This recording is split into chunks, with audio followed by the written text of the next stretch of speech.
All right, so jumping into this main card, Robert Whittaker versus Kelvin Gastelum for the middleweight bout. Number 1 versus number 8. And man, is he number 1. Goddamn.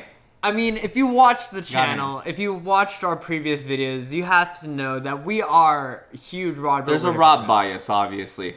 Slightly Rob bias. But this isn't to say that we don't like Kelvin. No. Kelvin's a freaking warrior. He's a warrior. Any fight he's in, he's always dangerous. And as Joe Rogan says, the guy is... His head is built like a fire hydrant. Yeah, it just goes shoulder to head. Yeah. There's no neck, really. It's like just straight from his chin to his shoulders. Can he get knocked out? I don't know. Do we know? We have not found out yet. Because goddamn, that guy can take a hit. You could throw a kitchen sink at him, and he would eat it like a cupcake. And yo, this fight, and he literally threw everything but the kitchen sink. Goddamn, Rob. Yo. But like we said, Robert Whittaker, I think this is probably the best performance we've seen. Yeah, 100%. And I think he's like effectively cleared out the division twice now. Yes. With this fight. You know? Okay. You know, we're gonna say this at the end, but we just have to say we've said this so many times. Like in almost all of our videos, we managed to fit in there. Give Rob the title shot. Because as we said, the guy has cleared the division. Yeah. He's gone through killer's row, and it's not like he left it up to the judges in a way that like it's a robbery in any way. It was like, I'm gonna show complete dominance real quick. Yeah, you knew he won. Fight, honestly, it's like for this fight, I don't even think we need to break it down round by round, because each round was just him fucking Kevin up. No, I feel like, Gastelum, right in the beginning, he looked better than he's ever been too. Yeah, you could definitely tell that he changed his body for this fight. So for the Ian Heinisch fight, you could tell that he was packing on a little bit more weight, probably because he anticipated that he would be doing more grappling. Right. And then for this fight, obviously, everyone knows Rob is so good at darting in and out. He's such a mobile fighter. Yep. So he looked like he built his body for speed for this camp. No, exactly. Yeah. And that's why, like, right out the gate, you could see, like, when he was the aggressor, right? Like, in that first round. He started pressuring right away. He was cutting him off on the cage, and he was really, like, throwing these, like, really straight, clean punches. Yeah. It was actually, I was a little scared for Rob. But Rob's ice skating out there, man. Yo. He's Chaz Michaels, baby.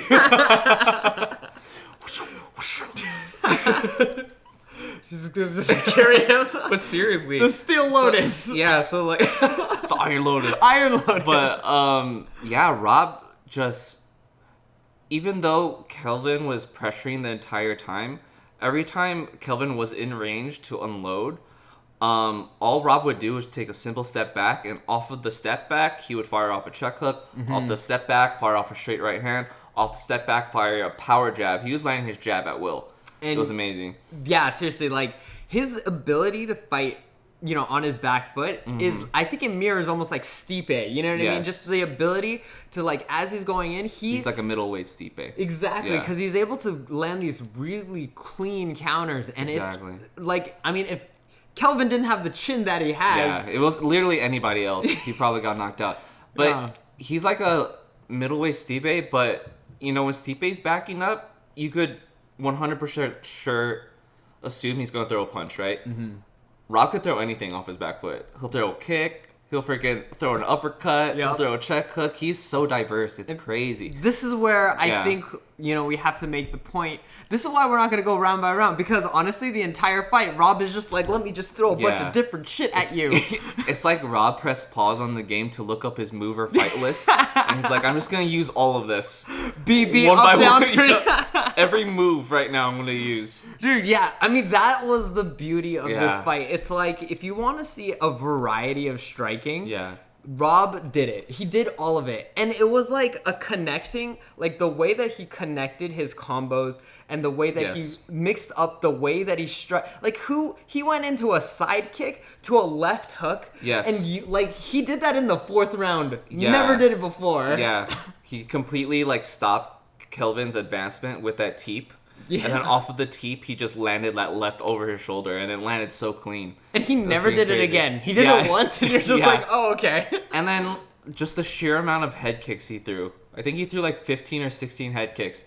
And you know, all credit to Kelvin. He ate every single one. Just ate. Give me that. Dude, yeah. It's freaking crazy. The chin on that guy. Seriously, like, and I think we should just call the 1-2 right high kick. Yeah. We should just call that the Rob. Yeah, that's the Rob. Like, That's the Reaper. That was the Reaper. That's the Reaper. Because he landed that so many times, and damn, that thing. I mean, that was. I don't know if it might have been left high kick, but that same like kind of combo is the thing that broke Jared Cannonier's arm during the fight in their last. And that was fight. like in the beginning of the round too when he did that. And then Rob, when he throws that kick too, it's like not telegraphed at all. He could just fire it off. He'll just fire it off while he's standing right in front of you. No loading it up, no setting it up whatsoever, and he'll land it. It's freaking crazy. And that's the crazy. That's also like kind of the beauty of Rob striking is that he'll just be there. He looks like he might just throw a jab, but then uppercut. Yeah. Low kick, head kick. Or he looks like he might not do anything at all. Yeah. And then he'll throw everything at you. It's crazy. I think from now on, if like I ever want to introduce like mixed martial arts to anybody, you should probably show them that fight. Yeah. Because it was just such a complete performance. Because he even got takedowns. And easily. Yeah, easily. And Kelvin's such a good wrestler, you know. But Rob was able to get that first round, a good amount of ground control off of that first round. Ground and pound was beautiful, was transitioning. And then he got a takedown late into the last round as well. And in one of the middle rounds, I can't remember which one. That's the thing, right? It's like from 1 to 4, it's like a masterclass in the different kinds of striking you can have. Right. And then at the very end, he was like, you know what? Let's wrestle and threaten jiu-jitsu, threaten chokes and stuff like that. Exactly. Let me take your back real quick. I'm about to choke you out, make this the most complete performance ever. Oh man, he had gotten a submission, dude. Fight of the year right there. But seriously. And I think we should also talk about his adjustments in defense. Mm-hmm. You know, I think if you look at most of the times that Rob has been rocked, it's because he's been leaving the right side of his face open. Mm-hmm. And in that fight, he showed that he has an almost impenetrable right guard now. Yeah. Like nothing is getting through anymore. Seriously, like I think, and it's almost like, you kind of have to wonder, you know, because I think they knew, too, going into this, that Kelvin has a really good left hook. Because that was the thing that Kelvin was throwing constantly. Yeah, Kelvin kind of over-relies on the power of his left hand. Yeah. Because Rob's fighting style is such that he keeps his lead hand pretty low. Yeah. So we were like, dude, if Kelvin just blitzes and throws like a really quick right hook, he could probably catch him. But that punch never, ever came. No, and like seriously, like it was basically he just negated that whole like, you know, a huge game plan in Kelvin's, you know, arsenal. So it was just like he just black holed that shit. Dude, mirror force, bitch. Head kick. But yeah, exactly. So like in Kelvin is the embodiment of I didn't hear the... What was it? I didn't hear no bell. I didn't hear no bell. Kelvin is the embodiment of that. It's just like, to me, especially in the 4th and 5th round, there's no way he was completely there. You know? I think it was just instinct driving his body.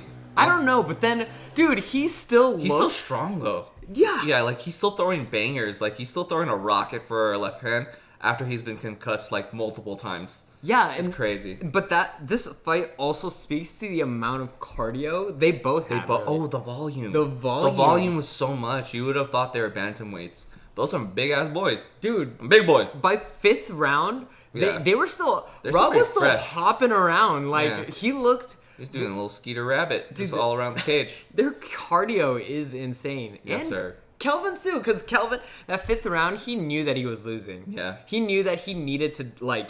And Rob, and he did come out trying to take his head off. Yeah, he put on the nitrous real quick. Yeah, like let me go ahead and unscrew this nitrous real quick and unload on you. Where's Dom Toretto when you need him? But seriously. Too soon, Junior. But yeah, you know, all credit to Kevin, though. I feel like this whole video feels like we're bashing on Kevin, but we're not. Kelvin, but we're not. No. You know, he's a freaking warrior. You know, just by not getting knocked out that fight, that's fucking crazy. Seriously. He's such a chin. Alright, officially, if you were to make a transformer out of Vicente Luque's chin, Stipe's chin, and Kelvin's chin, unbeatable. It's like the Constructicons. he's the Transformers when they start fusing together. Yeah, exactly. Jet Optimus. Yeah. But seriously, like, I think that now, you know, as bad of a clinic as that was, you know, you can't take as much away from Kelvin because the guy is a warrior for sure. Mm-hmm. And, like, I think that, you know, really exciting futures for both of them. But, like we've said in the past, and I will say it again, we will say it. And this is now just fact. Yes. Give the man a shot. Give the man a title shot. And this is not to say, like, we love Izzy. We would just love to see that fight in general. It makes sense. Running it back. You know, I think Rob made the necessary adjustments to make that fight interesting. Yeah, because, I mean, and I understand that Marvin Vettori also has a good case, but, like... He looks so upset. But, like, the way in which Rob has won his last fights and who he's won it against... Exactly. It's just no contest. Yeah, you know, even though he's on a tear, like, Marvin's on a tear, hasn't fought the same caliber of opponents that Rob has fought. Yeah. So even though Rob's win streak is much less, it's like less than half of what Marvin's is. Like, Marvin's what, like 9 now? Yeah. He's at 9, and this will be Rob's 3rd victory since his loss. Those 3 people he fought were fucking murderers. Yeah. So it's like, okay, do we weigh, you know, these 9 Joe Schmoes and then the 3 killers against each other? It's hard to say, right? But I think, especially with those performances from Rob where he's barely getting touched, you gotta give it to him. Gotta give it to him. Yeah, seriously. And I mean, like, apart from the Izzy fight, before that, he was also still on a huge tear. Yeah. Like, he fought Yoel Romero twice. Yes, one of them was, like, you know, a little bit, we don't know. I mean, Yoel could have won that one. I think he probably won that second fight. But you know what? He still went to war with these people. He destroyed Derek Brunson. He went through the deep waters to get to where he is. Sir. So, you know, I'm not... Okay, where would you put Marvin in this equation then? I think Marvin just has to wait, dude. I think he would get the next title shot after Rob. Yeah. Like, whoever wins that one, you should probably give Marvin next. This might sound weird, but I almost feel like, you know what? I mean, if Marvin doesn't want to wait, him versus Paulo would be a pretty good fight. Well, yeah, because wasn't Rob supposed to fight Paulo anyway? I mean, that was this fight. Yeah. So... Dude, oh, man. I think if Marvin beats Paulo, that's a clear case now. That is a clear case. Clear and cut case for #1 contender. Yeah. But, dude, did you see Marvin's face? His face said it all. He's like, oh, fuck, I'm not getting a title shot. That performance was beautiful. He fucking knew. Goddamn. But shouts out to the motherfucking Reaper, dude. Rob, the coolest guy in the world. Just seems like the chillest dude. Dude, we'd love to kick it with you. Yo, Fallout 76. We don't play, but you know. I might start playing just because of you. Just for you, and then bro. Shouts out Kelvin. You know, Kings MMA, represent. Represent Kings MMA. All right. All right. Hi folks, my name's Matt, and this is UFC champion Rob Whittaker. Hi mate. Today we're going to do some things that you would normally do inside the Fallout universe, but in real life.